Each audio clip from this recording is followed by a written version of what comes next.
వరంగల్ జిల్లా పర్వతగిరి మండలం Srinagar cross road వద్ద ఘోర రోడ్డు ప్రమాదం జరిగింది. ఓ కుటుంబం అన్నారం షరీఫ్ దర్గాలో కందూరు చేసుకొని తిరిగి ట్రాక్టర్లో వస్తుండగా తేగరాజుపల్లికి చెందిన ఓ ప్రైవేట్ స్కూల్ బస్సు ఢీకొట్టింది. దీంతో ట్రాక్టర్ ట్రాలీ బోల్తా పడడంతో అందులో ఉన్న చిన్నారితో పాటు డ్రైవర్ మృతి చెందారు. మరో 12 మందికి గాయాలయ్యాయి. ట్రాక్టర్ డ్రైవర్ మద్యం మత్తులో అతివేగంగా నడపడమే ప్రమాదానికి కారణమని స్థానికులు వివరించారు. ఇక ప్రమాద సమయంలో బస్సులో 40 మంది పిల్లలు ఉండగా ట్రాక్టర్లో 12 మంది ఉన్నట్లు తెలిపారు. స్కూల్ బస్సులో ప్రయాణిస్తున్న పిల్లలకు స్వల్ప గాయాలయ్యాయి. పోలీసులు ఘటనా స్థలానికి చేరుకొని క్షతగాతులను ఆసుపత్రికి తరలించారు. ఇక కేసు నమోదు చేసుకుని పోలీసులు దర్యాప్తు చేస్తున్నారు.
రాష్ట్ర ఆర్థిక పరిస్థితిని గాడిలో పెట్టడంతో పాటు కీలక ప్రాజెక్టులకు కేంద్ర సహాయాన్ని వేగవంతం చేయడమే లక్ష్యంగా ఈ పర్యటన సాగుతుంది. మంగళవారం ఉదయం నుంచి ఆయన 5గురు కేంద్ర మంత్రులతో వరుస భేటీలు కానున్నారు. ముఖ్యంగా విభజన హామీల అమలులో భాగంగా పెండింగ్లో ఉన్న నిధులు విడుదల, అమరావతి రాజధాని నిర్మాణానికి అదనపు సహాయం వంటి అంశాలపై చర్చించనున్నారు. అలాగే పోలవరం ప్రాజెక్టును 2027 నాటికి పూర్తి చేయడానికి అవసరమైన సాంకేతిక, ఆర్థిక సహకారంపై ఢిల్లీ పెద్దలకు సీఎం చంద్రబాబు వివరించనున్నారు.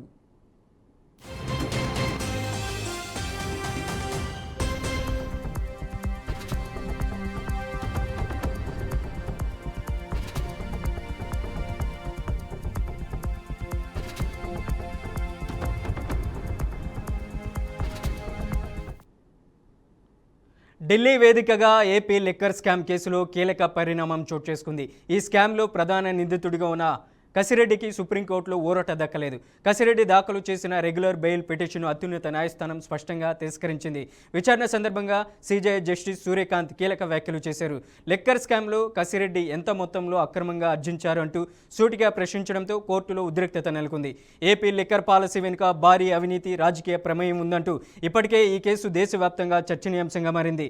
అలాంటి సందర్భంలో సుప్రీంకోర్టు నుంచి కూడా ఊరట దక్కకపోవడంతో కసిరెడ్డి న్యాయ పోరాటానికి మరో గట్టి ఎదురుదెబ్బ తగిలినట్లయింది. ఇక ఈ తీర్పుతో ఏపీ రాజకీయాల్లో లిక్కర్ స్కామ్ అంశం మళ్ళీ హాట్ టాపిక్గా మారింది. ప్రభుత్వం, ప్రతిపక్షాల మధ్య ఆరోపణలు, ప్రత్యారోపణలు మరింత తీవ్రతరమయ్యే సూచనలు కనిపిస్తున్నాయి.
ఏపీలో ప్రభుత్వ పాలనను పరుగులు పెట్టించేందుకు సీఎం చంద్రబాబు నూతన సంస్కరణలకు శ్రీకారం చుట్టారు. ఇందులో భాగంగా రాష్ట్రంలోని 175 నియోజకవర్గాల పనితీరుపై సర్వే నిర్వహించి వాటికి ర్యాంకులు, గ్రేడ్లు కేటాయించారు. ఎమ్మెల్యేల పనితీరు, ప్రభుత్వ పథకాల అమలు, ప్రజా సంతృప్తి వంటి అంశాల ఆధారంగా చేపట్టిన ఈ సర్వేలో 93% మార్కులతో విజయవాడ పశ్చిమ నియోజకవర్గం రాష్ట్రంలోనే అగ్రస్థానంలో నిలిచింది. ఈ నియోజకవర్గానికి బీజేపీ నేత సుజనా చౌదరి ప్రాతినిధ్యం వహిస్తున్నారు.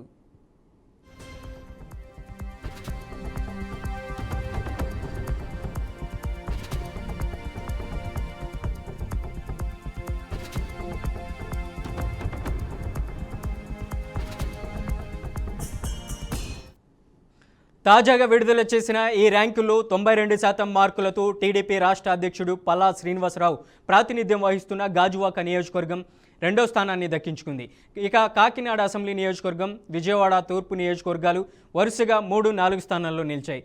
ప్రభుత్వ పథకాల అమలు, శాసనసభ్యుల ప్రజలకు అందుబాటులో ఉండడం, ఫైళ్ల పరిష్కారం వంటి పలు కీలక అంశాలను ప్రతిపాదికగా తీసుకొని ఈ సర్వే నిర్వహించారు.